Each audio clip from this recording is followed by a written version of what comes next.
between U.S. President Donald Trump and his former advisor, tech billionaire Elon Musk. In a sharp warning this weekend, Trump told that Musk could face serious consequences if he funds Republican primary challengers who oppose his controversial spending bill now before Congress.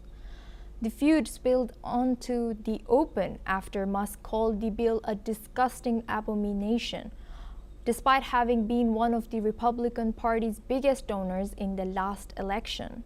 Trump responded angrily, branding Musk disrespectful, and said he had no interest in repairing their relationship or even speaking to him again. The dramatic split marks a stunning fall from grace. Just a week ago, Trump had praised Musk as he departed his role in the Department of Government Efficiency. While both men have since offered muted well wishes, the political and economic fallout of their public breakup remains unclear.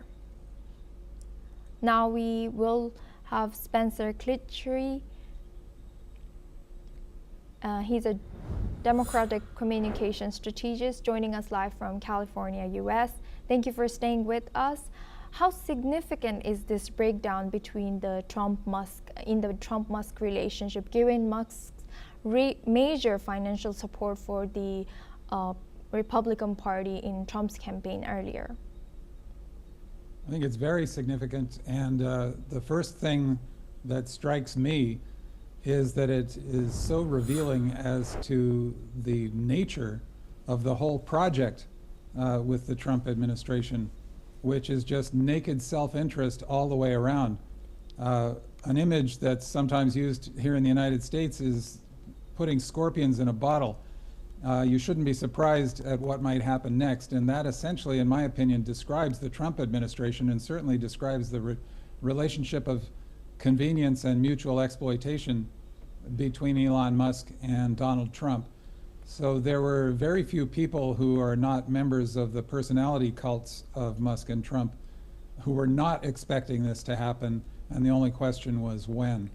It's interesting to note that both men are now announcing to the world just how terrible the other person is without apparently realizing what that says about them, each of them, in being so willing to enter into the closest possible partnership with an utterly terrible person.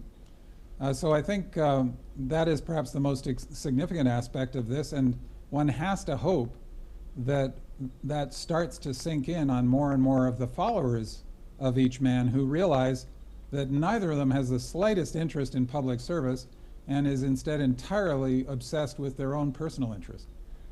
And you've kind of already touched on that people saw this kind of coming, but what political risks could Trump face by alienating one of the GOP's biggest private donors just months before a major legislative push and election year momentum?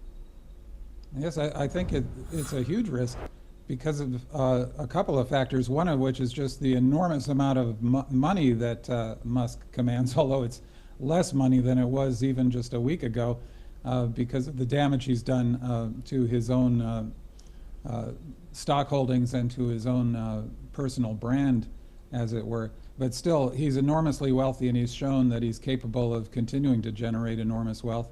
And that does make a big difference in politics, as we saw with the election this time of Donald Trump, thanks to over $250 million in donations from Elon Musk. That wasn't the only factor, but it was clearly a very significant factor.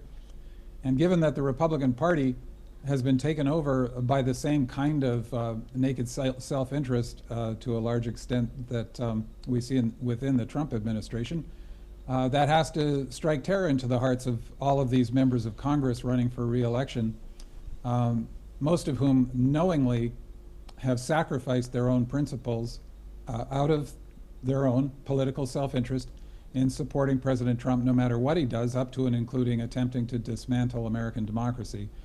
I think it's unlikely that Elon Musk will successfully found a third political party as he has threatened. There's a lot more that goes into that than he understands, just like there's a lot more to running the government that he has shown he understands.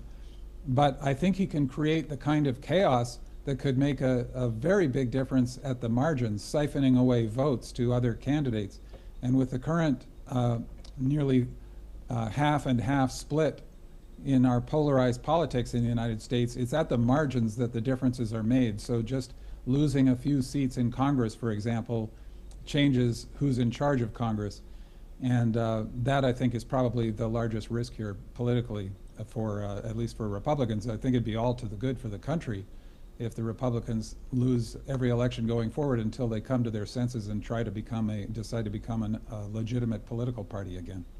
And that makes me critical question, given Trump's vague warning of serious consequences if Musk backs Democrats, could this spark regulatory or contractual retaliation, and what risks would that pose to investor confidence?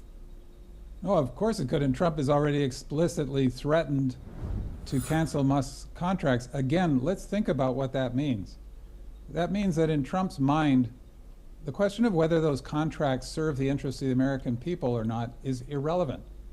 The question is whether they serve his interests. That should be shocking and actually, frankly, grounds for impeachment, because it's an open confession that he's doing what he's doing, which is exploiting the U.S. government for his own interests.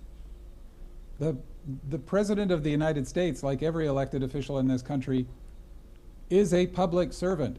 Those are not just words. They serve the public. Everything they do is supposed to be in service of the public, not themselves. Most other presidents, no matter what their failings might have been otherwise, have understood that. Trump does not understand that. I don't even think he can imagine thinking like that.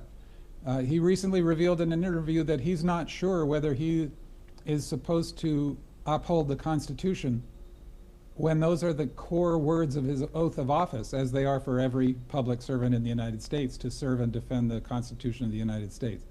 So again, to threaten Musk with consequences originating from the US government because Donald Trump is personally angry at him is the very definition of corrupt authoritarian behavior and should be utterly disqualifying. And taking that point further, could Musk's public feud with Trump embolden other conservative elites or lawmakers who may be privately frustrated with the administration's direction? I would certainly hope so, and in some cases we've seen some of them standing up. Actually, we've seen what I would consider to be true conservatives standing up since Trump first announced his candidacy. And a conservative, this is something else that people tend to lose sight of. I myself am on the left, but a conservative is a person still who believes in liberal democracy, meaning democracy based on freedom and equality for everybody. They just tend to have a more conservative interpretation of that kind of liberalism. But Trump and his followers are not conservatives. This is a very important distinction to make. They are, in some cases, ethnic nationalists. In all cases, they're willing to forgive corruption and authoritarianism. And neither of those has anything to do with what is commonly understood as conservatism. So opposition to Trump and what he represents is not a question of being on the left or the right in traditional terms in the United States. It's a question of whether or not you are in favor of democracy. Thank you very much, Spencer Critchley. He's a Democratic communication specialist, strategist, for joining us and sharing that insight. Well, that's all we have time for. We will continue to bring more news